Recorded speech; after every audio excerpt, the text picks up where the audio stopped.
જય માતાજી પશુપાલક મિત્રો, તમારું બધાનું સ્વાગત છે આપણે ચેનલમાં। આજે આપણે તમારા માટે એક સારી એવી માહિતી લઈને આવી ગયા છીએ। જે પણ તમારું પશુ દુબળું પાતળું રહેતું હોય, જોઈ શકો છો આપણે આ એક ભેંસ છે, એકદમ દુબળું પાતળું રહે છે, જેવું જોઈએ એવો ખોરાક નથી દેતી, તો એના માટે શું કરવું, એની ભૂખ કેવી રીતે આપણે વધારી શકીએ। એકદમ 25 થી 30 રૂપિયાના ખર્ચથી જો તમારા પશુનું સારું એવું ભૂખ વધારવી હોય તો તમારા માટે વિડીયો છે, વિડીયો પૂરો જોજો। અને જો વિડીયો પૂરો જોઈ લેશો તમારે 100% સારી એવી માહિતી અને ઉપયોગી થશે। જે પણ પશુ તમારું એકદમ દુબળું પાતળું રહેતું હોય એ પશુ સારી રીતે, જે પશુ દુબળું પાતળું છે એ સારું તગડું અને સારું એવી શરીરમાં શક્તિ આવે એવું આપણે આ વિડીયોની અંદર બતાવીશું। એની ભૂખ વધી જશે, જેનાથી એ ખોરાક સારો એવો રહેશે, એટલે તમારું જે પણ પશુ છે એકદમ માથું તાજું થઈ જશે।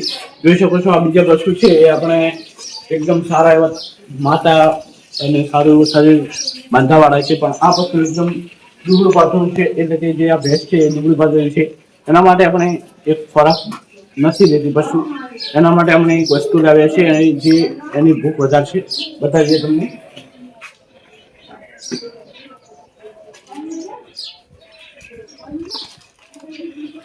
જોઈ શકો છો પશુપાલક મિત્રો, આ જે ખારો આવે છે, જે આપણે ભજીયાની જે ભજીયા બનાવીએ છીએ એની અંદર આ નાખવામાં આવે છે। આપણે આ 25 રૂપિયાનો ખારો લાવીએ છીએ।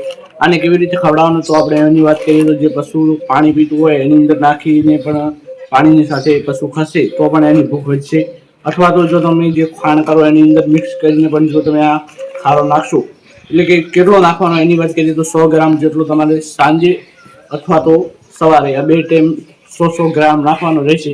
અને જો તમે આ 4-5 દિવસ આ રેગ્યુલર ચાલુ રાખશો તો તમારું જે પણ પશુ છે એકદમ જે ભૂખ ન લગાડતું હોય એ પશુ ભૂખ લગાડી જશે અને સારો એવો ખોરાક ખાતું થઈ જશે।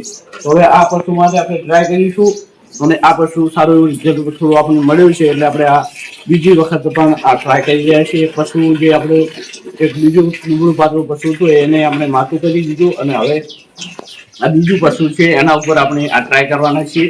એનાથી તમને જો માહિતી સારી એવી લાગી હોય તો આપણી ચેનલને સબસ્ક્રાઈબ કરજો અને વિડીયોને લાઈક કરજો। હવે મળીશું એક નવા વિડીયો સાથે, ત્યાર સુધી જય માતાજી।